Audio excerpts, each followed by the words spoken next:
It's Judgment Day for our two chefs. Third-time competitor Chris McGowan I'm an old dog trying to learn new tricks. is up against Daniel Clifford's head chef, Mark Abbott, It's a push to the end. for the chance to represent Northern Ireland in the national finals. The problem for you, I really wanted as well, mate, you know? The ultimate goal, to see their dish on the menu of a banquet, celebrating the everyday Great Britain's honoured by the Queen throughout her reign at the Palace of Westminster. It's been an outstanding week for newcomer Mark, who topped the leaderboard and made GBM history. It means you'll be going to the judging chamber with the highest score for regionals in Great British menu. It's an incredible achievement. Thank you very much. And he's determined to build on this success. I want to be hitting 10s from the judges. If I don't get that, I feel I've let myself down. But reigning Northern Ireland champion Chris won't let Mark win without a fight. I love pushing myself against young chefs like you. Only one chef will take the crown. Your scores have been that high this week, they might have to rename it the Mark Abbott Show. Just you pipe down in the corner over there, yeah? The winner is...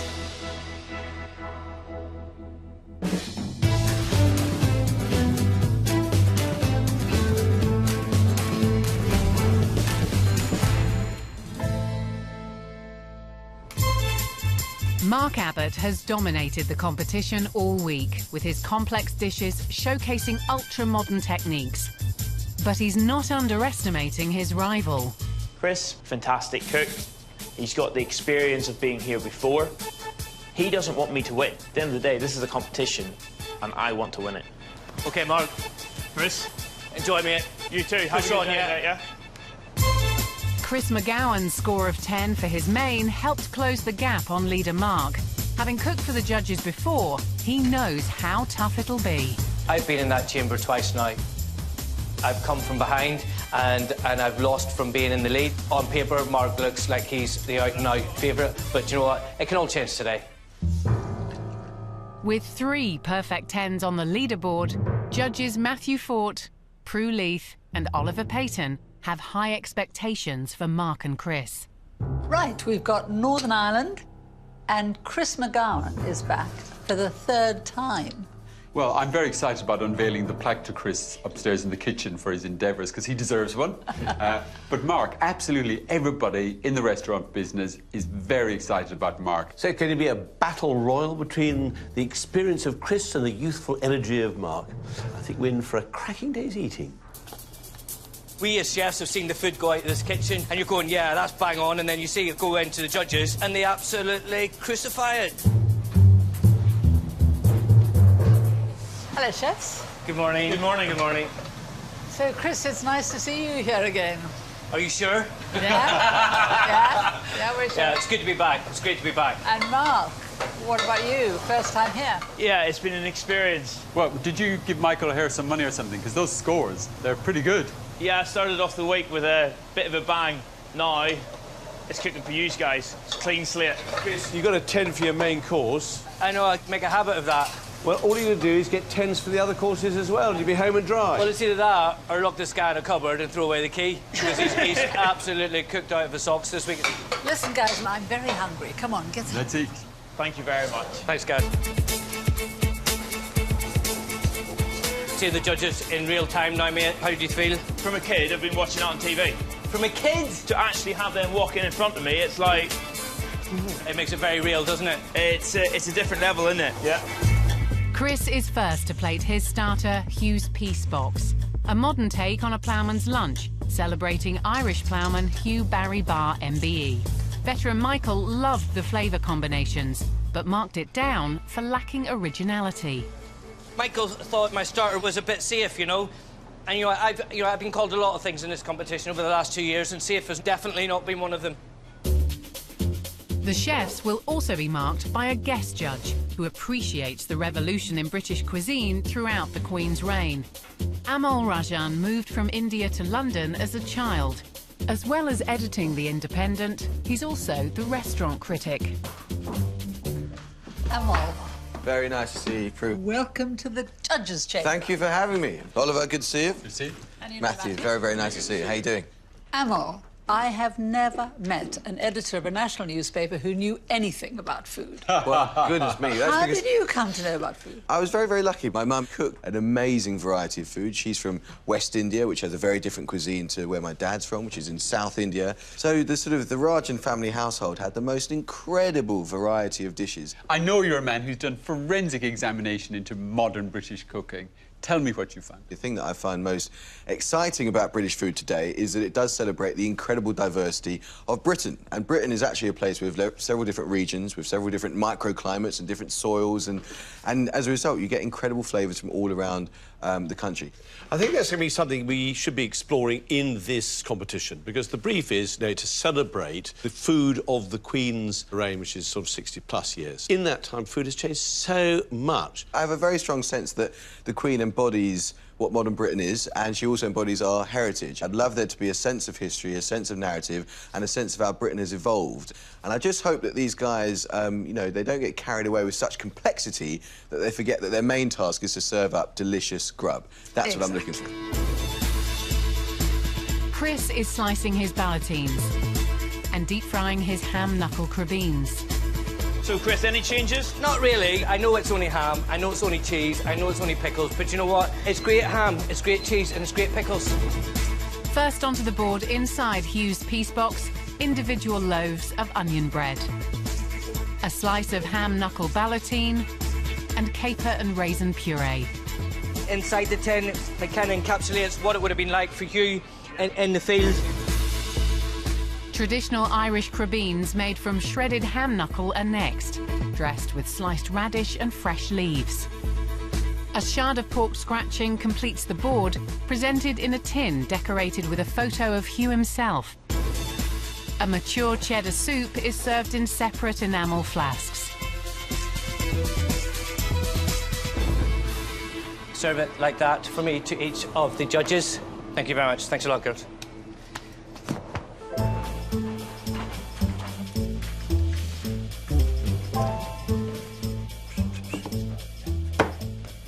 Cake tin.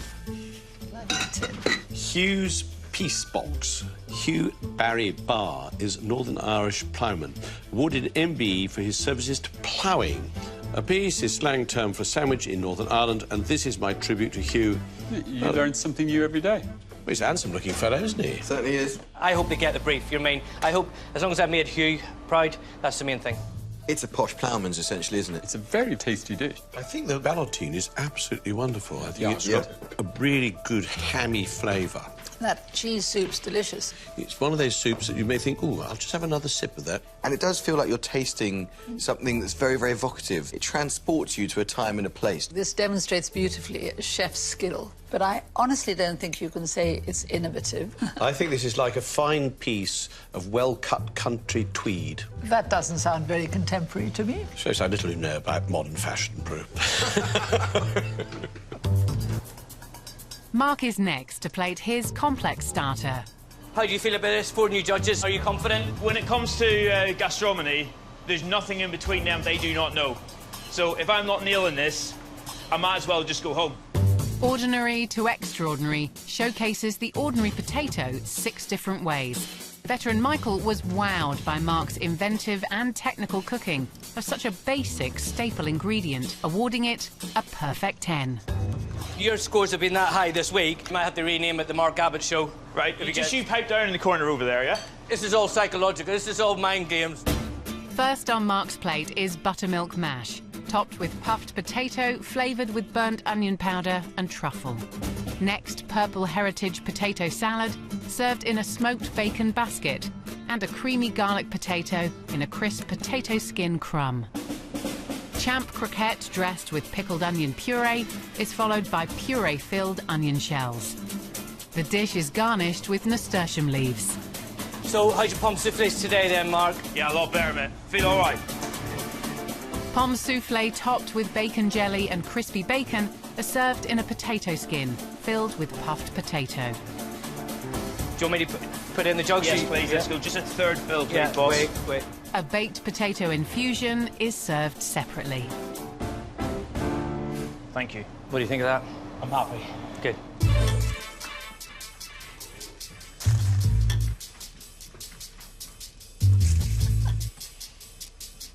Whoa, it is the most modern thing I've seen in a very long time.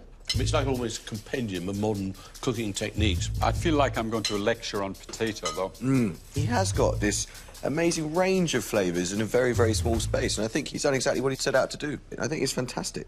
Do you know what I think holds this whole thing together? Is the potato juice. That is utterly, utterly delicious. These little pomme soufflé are fantastic canapes. There's nothing on this dish that I don't think is delicious. The onions just is, because it's got a kind of a difference which just makes you appreciate the potato a bit more. This is extraordinary cooking. Those little ribbons of truffle over the top of the potato salad, he's thought very, very long and hard about how this should look, and I'd say he's impressed. It's onion, bacon and potato. What could be nicer? Chris is first to plate up his fish course. National Treasure scored 8 during the week. Veteran Michael enjoyed Chris's take on fish and chips, but marked it down for slightly soggy potatoes on top of the cod and a shortage of chips. So, Chris, your potatoes, are you changing them slightly? I'm going to put in a couple of extra chips, and I'm making the potato thinner on the actual fish. Pickled onion rings are first onto the plate, followed by pea and spinach puree. Next, a seared scallop, dressed oyster leaves and pea shoots. Last, a fillet of cod coated in scallop mousse and a thin layer of sliced potatoes, and triple-cooked chips. So we're almost there then, Matt? Yeah, another little chip on the plate, I think. Onto boats, named after the judges and loaded with mini bags of malt vinegar powder, goes crispy cod skin and Chris's tartare sauce. Extra chips finish the dish. Am I all right to send the fleet, chef? Chips ahoy. Whoa. Wow. Just what I want for my bath. Well, I feel like my ship's come in. The Oliver's in port. I mean, how can you not like a dish which has your name on a boat? Can I just say that tartare sauce is absolutely one of the finest things I've ever eaten. It, almost a sort of foamy emulsion type texture and very, very nicely chopped gherkins. And that fish is perfectly cooked. No. Either it's a slightly duff piece of cod or it's been slightly overcooked, because mine doesn't have that sort of flaky firmness. And also the potato on top is soggy. I think if they'd been crisp, they would have added something. Individually, I think most of it's very, very good. I just don't see that wow factor. What he's done is take a very traditional dish, tweak it a little bit. I think the inclusion of the scallop always prompted the question in my mind, why? Because they taste so good. This is a dish of quiet pleasures and possibly just too quiet. Mark's fish course, showcasing the very best of British seafood, earned him his second 10 from veteran Michael. So you haven't forgot the mussels this time, Chief? Certainly not, chef. If that's the only quibble Michael had about this dish, mate, do you know what I mean? Shell Sational features 5 different types of seafood, including lobster cooked 2 ways. First, Mark assembles his seafood elements, which will be served on a warmed presentation box containing seaweed, which will give a coastal aroma. Does that scallop keep on cooking in the shell? Will that lobster dry out in the plate? I just don't know. A scallop is seared before being baked with seaweed butter and yuzu zest. Onto a bed of fennel salad goes the razor clam, dressed with fennel cress. Into an oyster shell goes dressed cucumber and a raw oyster, then an oyster leaf and cucumber dressing. A tempura mussel is topped with lemon gel droplets. Onto a separate plate go lobster claw and cucumber rolls wrapped in pickled apple and garnished with a frisee salad. Smoked lobster tail and smoked lobster butter sauce complete the dish. It's quite heavy. You happy with that? I'm happy.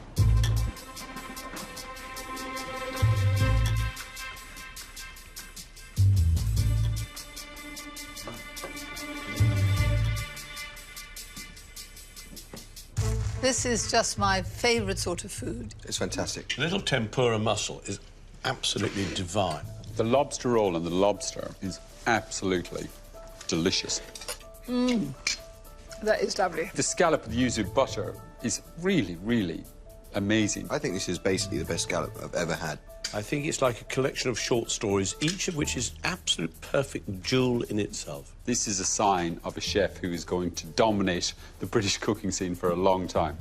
And it feels very modern, doesn't it? It's a very 21st century way of celebrating Britain's coastal ingredients. Especially this sort of idea of sharing and perfect little mouthfuls of divine things. Well, as it says on the box, shelsational. As the chefs work on their main courses, the judges contemplate their scores. I have been blown away by the quality of the cooking that we've had today. I mean, Mark, I can't believe the food we've had from that young fellow. I think it's been extraordinary all morning. We shouldn't underestimate Chris, though, because he's such a solid chef. I think there's more that could go wrong with Mark's cooking than could go wrong with Chris's cooking. I still think it's all to play for. Mark is first to plate up Grazed for Glory. His main course showcases the best of Wagyu beef. Veteran Michael scored the dish 9, deducting a mark for no clear link to the brief. Any changes on this one? No, none at all, mate, no. Mark assembles his feuille de brique, filled with Wagyu rump tartare and Wagyu tongue, presented on a bed of onion cress. So Michael said he loved the tongue.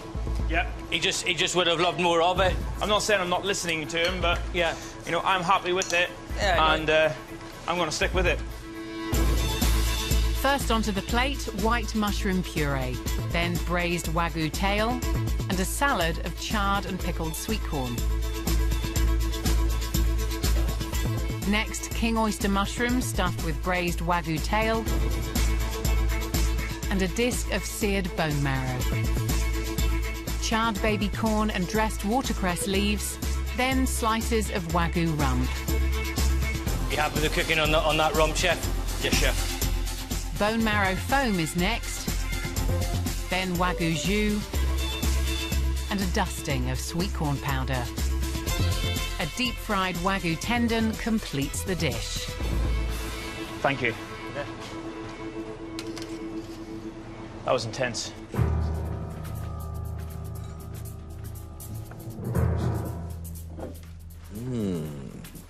Oh, fantastic. Grazed for Glory. I have been inspired by the work of British farmers throughout the Queen's reign.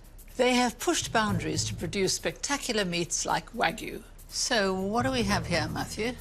A bit of tongue, a bit of chopped raw Wagyu, and some brick pastry around the outside. The amount of tartare is very small. The amount of tongue is quite large. I mean, it's just a misjudgment. I don't think it's a misjudgment at all. This is just like a plate of posh restaurant food. My really big problem is when you're trying to feature Wagyu beef, as he is, I mean, you need to be doing a lot better Wagyu beef than that. I just don't think it's good enough. And I think this mushroom is succulent. It tastes exactly as it should. So you like eating rubber, do you? No, I like that resilient texture that you get from an oyster mushroom. I think that's the first real miss that we've had from Mark all day. It feels like he's completely dropped the ball with this dish. Chris's main course, for Rib and the Empire, features British venison 3 ways. Veteran Michael was so impressed with the dish, Chris earned his only 10 of the week. I know you got a 10, boss, but does that mean you take up all the kitchen? It's the main event, innit? Yeah. You do what you have to do, eh? You hit the nail on the head, mate. First onto Chris's plates, beetroot smoked with chamomile and pine, followed by crispy kale.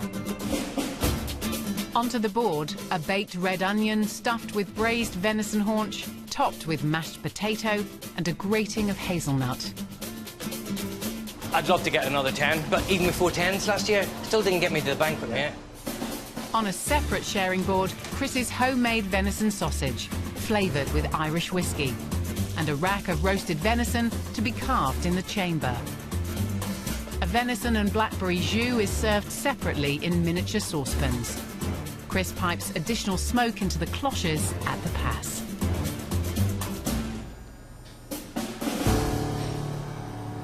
Thank you very much.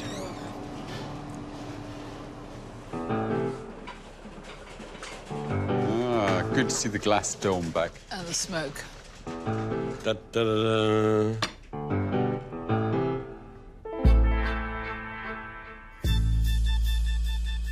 Shall I go and see what's underneath the bigger cloche? Wow. I say... That looks good. Well, it's banquety, isn't it? Service here is a bit great. It's a sense of performance, I think. Exactly. Happy? Not as happy as I was during the week. It just seemed a little bit rusty at the end there. It's a shepherd's pie and an onion. Oh, yes. The potato looks as if it's been squeezed out of something. It tastes good, though. I love the gravy. Just got the right viscosity. I think the kale looks absolutely wonderful, and I think the venison is lovely. I think that is quite possibly the best venison sausage I have ever eaten in my life. That is fantastic. My only concern is I think the sausage is quite strong for the rest of the meat. I think a man with a palate as sophisticated as yours should be able to handle that much good taste. I really like this dish. And as I keep saying, I love Chris's cooking. I think this is a very, very difficult dish to fault. Mark is first to serve a time to reflect, his highly complex dessert of 10 separate elements. Mark is running around 100 miles an hour. I mean, I'm normally the fastest one in the kitchen, but he's giving me a run for my money. Despite impressing veteran Michael with technical skill, Mark lost points for serving the dessert on a mirror. He was given an 8, his lowest score of the week. Pressure's on. Pressure is definitely on. Mark's ignored Michael's criticism and is still serving his dessert on a mirror. First, he pipes on dark chocolate and blackberry marquise, before pyramids of English sparkling wine and honey jelly and compressed strawberries. Followed by cubes of partially dehydrated sponge soaked in blackberry pickling liquor. Is it pushed to the end? Yeah, push to the end, mate. Then on with pickled blackberries, sliced blueberries, a blueberry compote and shattered nitro raspberries. A quenelle of yoghurt sorbet tops the berry elements. How's your sorbet today, chef? It's set. That's a bonus. Mark finishes the dish with strawberry gel and a sugar tweel resembling a fluttering Union flag. Thank you very much.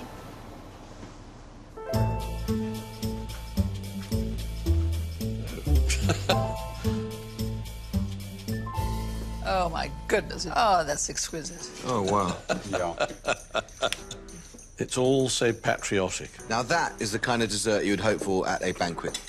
That's a beautiful piece of pulled sugar. That's a very technical piece of stuff, isn't it? Mmm. That jelly Very grown-up jelly. is a bit of poetry.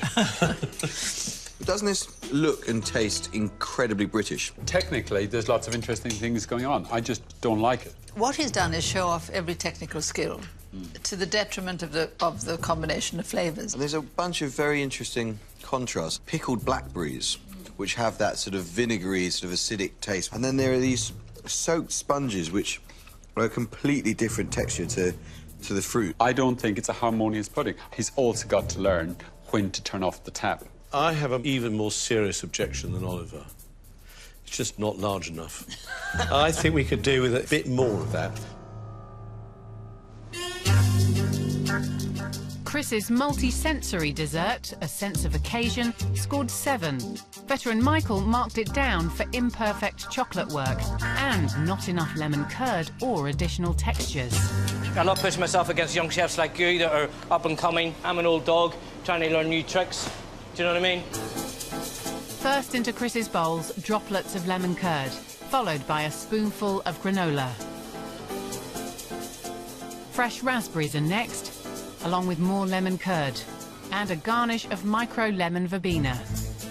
Chris fills the bottom half of his white chocolate spheres with even more lemon curd and raspberries. Then he adds them to the serving bowl. Chef, can you get me my ice cream, please? I'd really appreciate that. Thank you. Thanks a lot. To help out, Mark adds the lavender ice cream before Chris encloses in the other half of the sphere. The desserts will be presented in a gift box filled with fresh flowers and on a bed of dry ice and moss. The dry ice is activated at the pass with a hot mint, lemon verbena and lavender infusion. Thank you very much. All done, mate. Listen. It's been a pleasure, whatever the result is. The class of 2016, yeah? Northern Ireland. Yeah. I think we've done all right.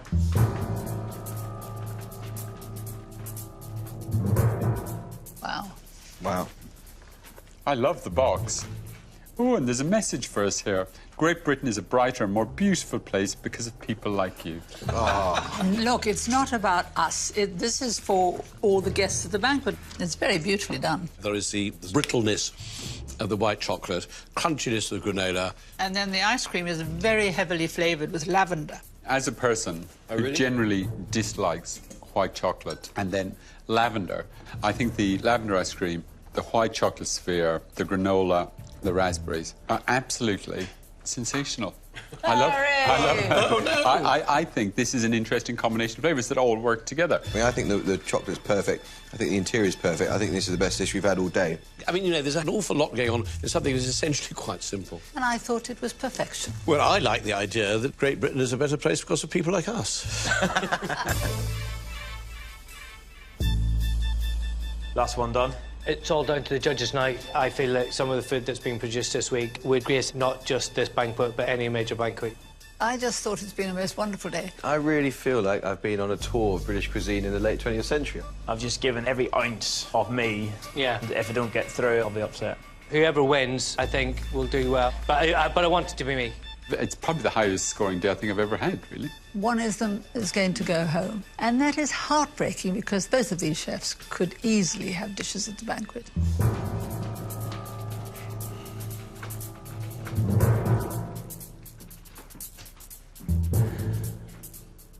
Welcome, chefs. You have given us a day of truly exceptional cooking. Chris, it has been an absolute privilege to eat your food again. Have you enjoyed cooking it? I have. I threw my heart and soul into it. And Mark, your first time, you've made a tremendous impression this week. I came here with that attitude of, I have to do my best, push myself to as far as I possibly can. The results are incredibly close. And the winner is...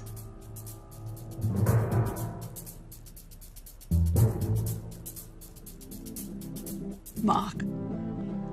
Congratulations, Mark. Absolutely amazing. It's been a pleasure, Chef. Absolutely amazing. Pleasure. So, Mark, how does that feel? You know, this week has just been phenomenal. It has been a battle, and thank you so much for putting me through. Chris, we are all so sorry. It was so close. What can I say? He's put his heart and soul into it today, and I think one of those dishes will get to the banquet. Mark, your fish dish just lived up to its name perfectly. We all gave it 10 marks, and that must give you a certain amount of pleasure. That dish is taking chunks out of me, and to hear you say that is, thank you very much. By his fish course, you know, Mark was ahead. Yeah. But you almost caught him this afternoon. You really did. Yeah, I loved that pudding. It was great. I did too, Chris. I gave that pudding 10 out of 10. Thank you very much. I appreciate that. We have to see you at the finals, Mark, and you have to cook your socks off. And Chris, I just hope we see you again. Oh, please. Can't really believe it. It's been a complete... it's been a roller coaster of a week. It's just been fabulous. Mark, I think, you know, he was absolutely overwhelmed. I think the future of British cooking with chefs like him is really, really rich. I came into this brimming with confidence, but I came up against Mark. The quality of his food was fantastic this week. Well done. Well, I mean that genuinely. You've pushed me to the maximum. It's been probably up there with the most intense, enjoyable weeks I've ever had. Cheers. Cheers. Do not darken Northern Irish doorstep if you do not get to the banquet, mate. I'm telling you.